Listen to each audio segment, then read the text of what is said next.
Hi, everybody, and welcome to another edition of Words, Images, and Worlds. On this episode, I am glad to be talking with comics creator Anh Vu. Anh, thank you for jumping on. Thank you for navigating Zoom and all of the things, and thank you for talking with me today. Hang on. Yeah, that was quite a start running around with the whole. But yeah, I'm glad to be here and big aloha from Hawaii to you. Yeah, and we're here to talk about comics, getting to know each other. I've been online again. Last I've been online was for a fundraiser with in yeah, that was not the typical me. This is more me calm and not drunk.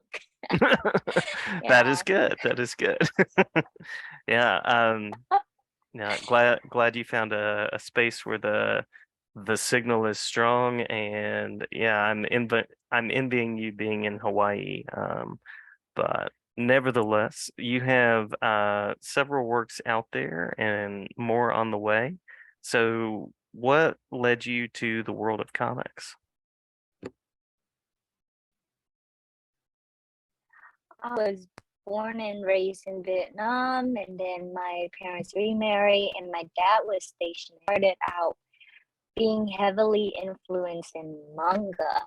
Hmm. So because just doodling, drawing on my homework and all that stuff. Um, Characters, and it was like more of like a manga form, and then I got really annoyed Takahiko, who does Slam Dunk and like Vagabond, and you know those manga. I love the realistic side of his drawing, but the way he does it. And so to me, like, I thought manga was pretty much the equivalent comic was for me, right? And then when we finally got restationed back, that's when I truly got exposed to the American I was Hmm. kind of shocked because of how thin those comic are, but Oh then yeah. I did started to enjoy, like, well, just the different stories there, like the X-Men. There's such a family building to those superheroes, action packed. So versus manga where it was like more slowly paced out. So I between both of them. And but like I didn't quite like get into late 2018 is when because when I first moved here, I try to find at any chance I get, I would just go to like different events and cons, and that's a Park and her husband and like the local comics creators here, like Sam Campbell's, and Seven Sketches. All of them had their own comic style, and I maybe why I brought it. And they all took me in, and next thing I know, I ended up diving into more comics. um Now actually the first comics I got that really got me sucked into that world was actually Lady Chaos comics. So Hmm. like I knew about the superhero comics was, but like I deep into it as much as when I found Lady Death, and I was in like the that is with a lot of people with comics, with American comics especially, is how it teaches them lesson. Hmm. So I got more fascinated, and then I started finding Jatori, Dawn, all those like bad girls classic kind of deep end with that. And yeah, and I started drawing more of those things, and that noticed by a lot of people, and which also landed my first cover with Totally Rad Comics. Hmm. And that was like, I have to be technical with it. It was around September of 20, and then it didn't get published until like Halloween time, right? Hmm. And then in my I also landed my first sequential. I I have to say, like, I'm forever grateful to all this the leap of faith in hiring someone so new like me to do these projects, and do them. So, um, I, at that time, like, I really didn't know what work or sequential, to be honest. Like, I've done some of my own just for fun, right? Work with a script. The first sequential comics I did was Valak Revenge. Under that, there's a small title called Bushi Kawaso, and this was published under Mayhem Production. And that was like under his whole like Hellberg. I get pretty much like jumping straight indie comics. And that's like a whole different ball field to me because Hmm. like there's like all these different tangents that they can go off on. And so yeah, those were my first two projects that I was on, and rest was Yeah, nice, yeah. nice. And being a cover artist is no joke because you do have to have a nice amount of talent to be featured on the cover. You're sort of the first thing that people see your art is when they're checking out a new book. You know. Right, right. And like there's so much that comes with it too. Like you might hear these conversations nowadays where they would say like sex appeal, but then I think there's more to it. Um and everyone's, each, but like for me when it comes to the what makes that it's being able to tell the story in one illustration, and know Hmm. enough of a story that hooks the reader in where they say, oh, I want to dive into. So to me it's always important, like with whatever amount of script that share with me, I take that and I try to work with that at least, or if I think that would help with the cover. So sometimes I get like the whole script for that Hmm. whole page. Now I can play with a scene in it. So one of the best example would be my recent cover, Real Publishing. Um, they do If It Hop, Underland. Those are the Hmm. two covers I was on, and then Frog Legs. So recently, that was with Ethereal Comics, and I love that they sent like a whole. I get to read through it, get the feel of the characters, not just like how the characters look, and but it's like, well, how do they act? How Hmm. do they sit? How do they talk? Porn, because then that's how I stage how they sit, like the guy would be like more lean back, she would like to accentuate her body, or she's more to hide her body, thing and illustrate it that way. Hmm. And Hmm. then try to put it doing covers and stuff, but like I always try to remember to put in the story here on the here's a whole female body, Hmm. Hmm. So yeah, and that's what I've learned over time. Yeah, yeah. When you have Enclave is one of the titles that I believe you've worked on, as well as Tragedy. Is that right? Yes, so like is actually a work in progress. I did so it's a three, as far as I know. I don't have a lot of the script. So Enclave is actually, because it's not a comic per se. Hmm. It's more of a light novel.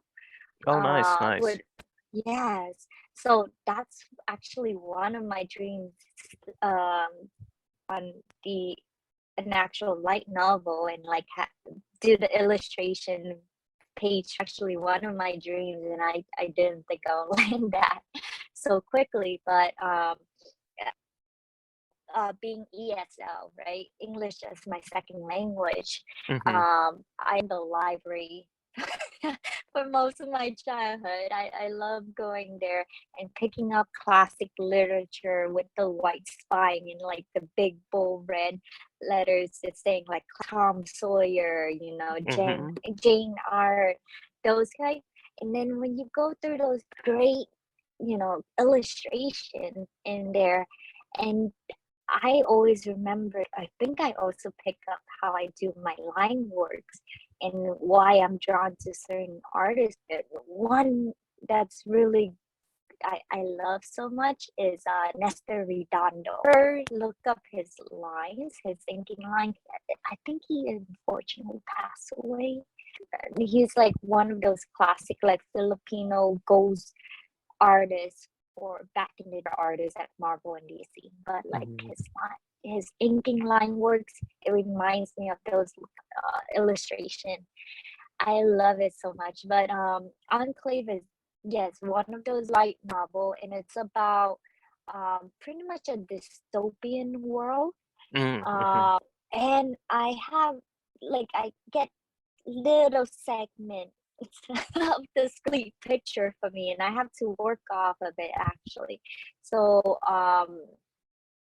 now, but like it follows this whole town called Enclave, very much religious, very white dominant, and almost kind of place. But here's a birth of a child out of no, like broke the mold, Mm, and the child has, and he's a like pretty sensitive to today's topic, but the way the author is going deals more with like the internal thoughts of like the characters, how to this new change in their environment. mhm, mhm. It's like uh, the anger to sympathy to like very psychological, philosophical kind of process of thinking, saying like this is the product of God. We have to that's kind of stuff is what I kind of got out of it. Mhm. But I'm pretty sure what I because I'm like I want to understand why I drew these pictures or how fit in. But yeah, I don't post those images up yet because it's used right now. But if you catch me at the cons, I do have them out.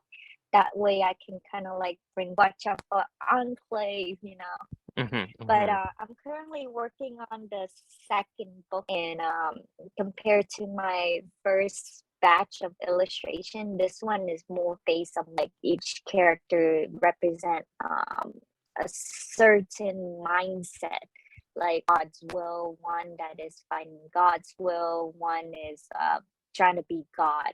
Yeah, Mhm. Mm. I know it's Interesting. kind of like in the deep end. Yeah. But that's another fun series.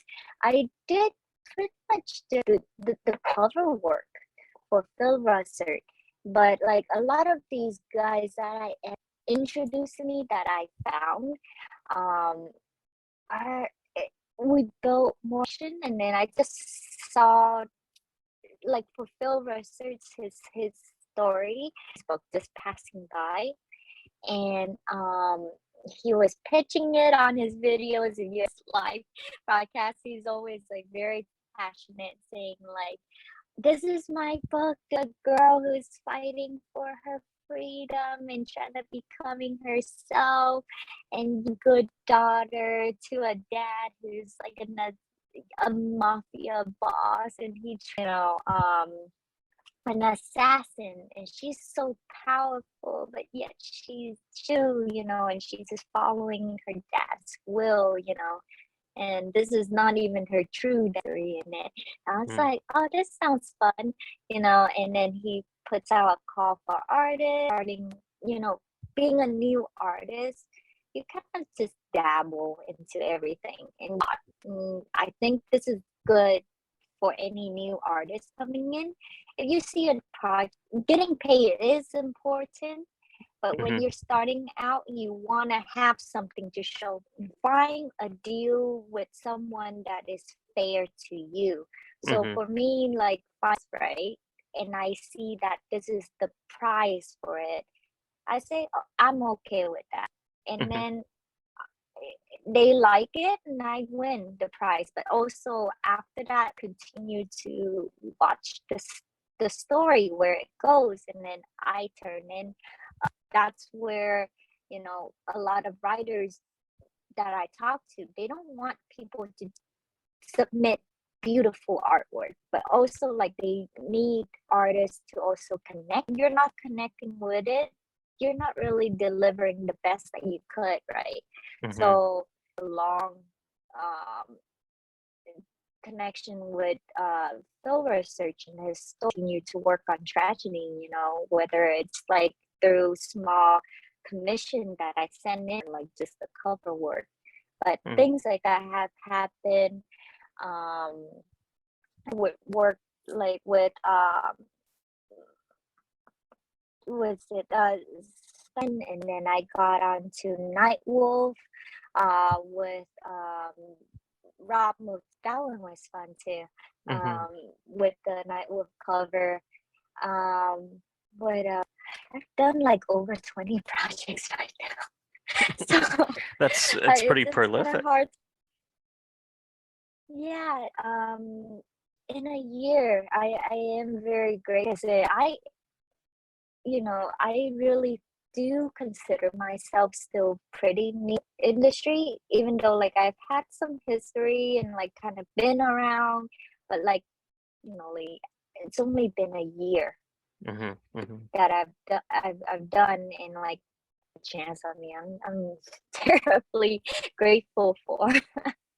Yeah. But Yeah. yeah, I think currently I am finishing up. I'm taking a bit of time, but on a story called Pitch Black Soul, Mhm. and it's a 40-page that I'm doing, and I'm actually doing the lettering for this, everything by hand, Oh, uh, nice. coloring, sequential inking. It's gonna be a grayscale, and they're just pretty much waiting on me to finish. And I'm taking, but like I don't have all the pages here. I can kind of show pages Yeah. I'm working Yeah. on. That would be lovely. Yeah. So Oh, nice. it's a double page spread. So it's in the middle of being inked. Oh, wow. Love it.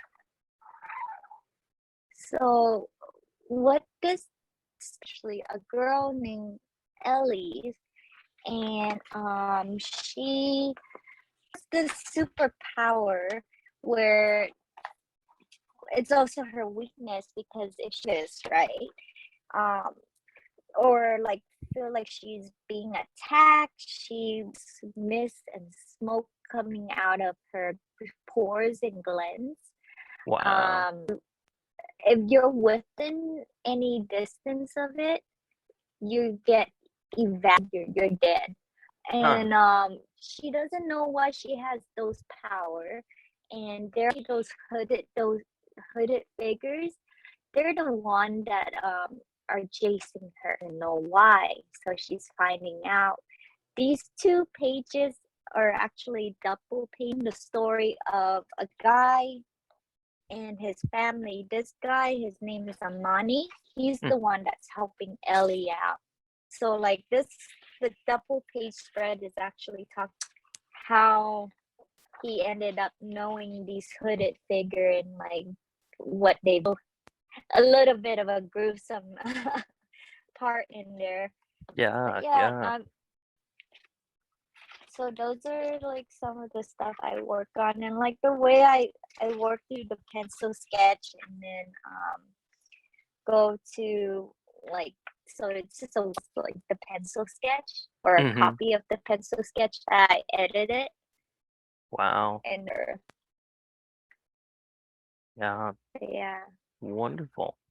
So we're excited it's done whenever I can get it done as soon as possible.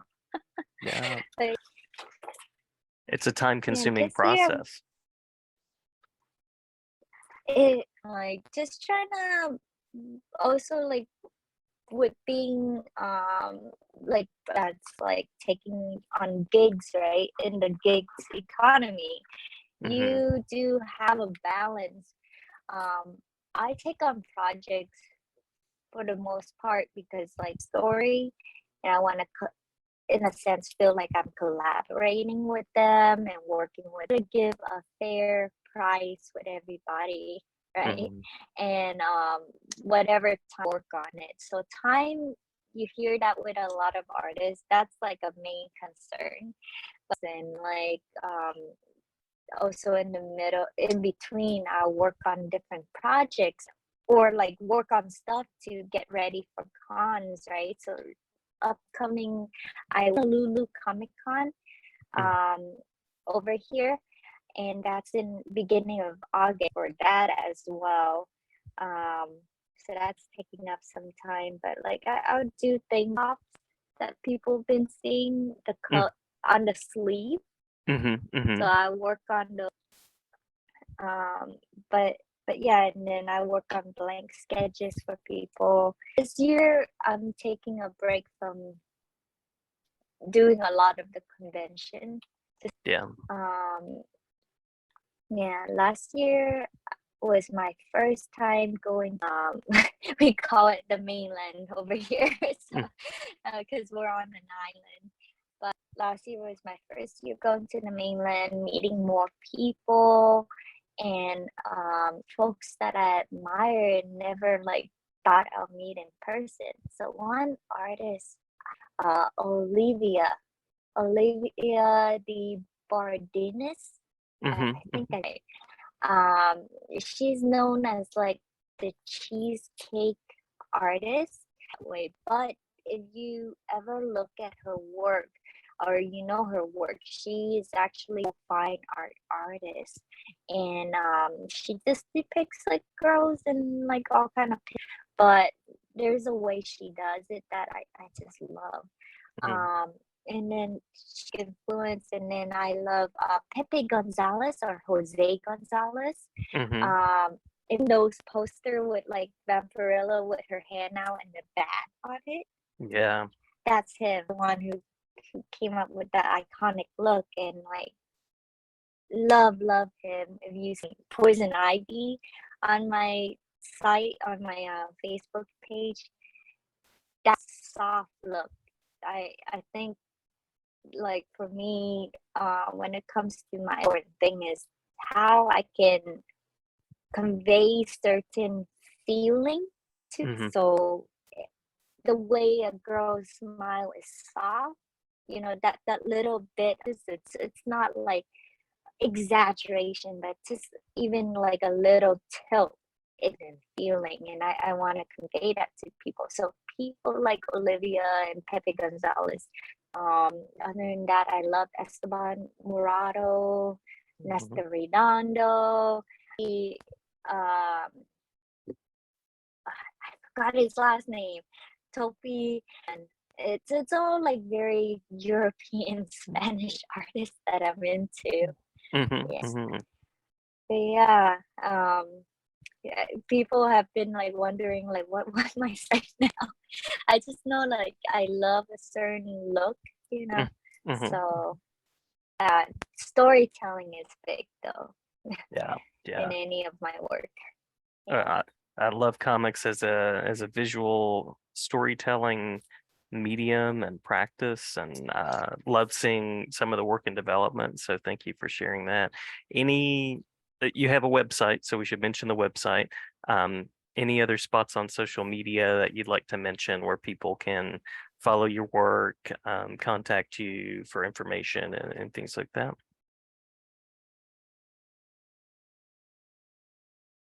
Um, right now I am having a web. I am lucky enough where my uncle is a web developer, so he's building my website with a few things. And then Nice. when it launched, I can put it on Facebook. To reach me would be my Facebook Mm-hmm. and my Instagram. My Instagram N K I mean, sorry, hold on. ONK, so that's Oscar, and then 97. Awesome, awesome. And so you can find more active on Facebook. I need to update my Instagram. But being done. And oh, and one other thing that people can Hmm. look forward to come out with an Ashcan to my first illustration book that I'm trying to produce. This year I'm focusing on more doing. That's another thing that I hear a lot from like um the more like once you get started in doing a lot of work for people and like getting a lot of, you tend to find yourself not having time for your own, Hmm. and they tend to regret. Just learning from what I'm seeing ahead of me, it's like I need to set some time home because I mean that's where I started. I came to this industry drawing story and just like you know processing my thought through sequential. So, like this is one um I've been talking about stories, but Uh-huh. because I'm having this deadline coming up for the Comic Con to be able to meet, I am coming out with my own story of this girl. The story is gonna be called Free Bird. Mm. So it's almost like a circus of um, animals and just uh, like beings trying to Mm. break free, finding their own self and their own freedom. Gonna be about but free bird, and yeah, she pretty much has all the features of the base. um, and just these are rough sketches and that I'm gonna put out. Oh, So wow. by the end of this year, I should have two. Yeah. Lovely. Lovely, So lovely. that's another cool thing about comics culture is like there's all these little stuff like the ashcan, the preview being put forth for people to see. Yeah. So those are working on beside my daytime job. Yeah. Yeah, absolutely. Absolutely. Well, I appreciate what you're doing and glad to share about it. And thanks for taking some time to jump on. Did I miss anything in the talk or anything else that you want to make sure to share before we close? um Not currently. Stuff is gonna come out at the during the fall time, during Hmm. the summer on these stuff, getting to my next big con, um, missions and stuff. But other than that, like I'm being booked for new up near the fall time. So that I just have to wait on anything. All right. All But right. yeah, Sounds good. no, thank you so much for having and letting me introduce my stuff Absolutely. to more people. My Yeah, pleasure. My pleasure to share about your work and glad to talk with you anytime as you're working on projects. All right. thank you. Thank you.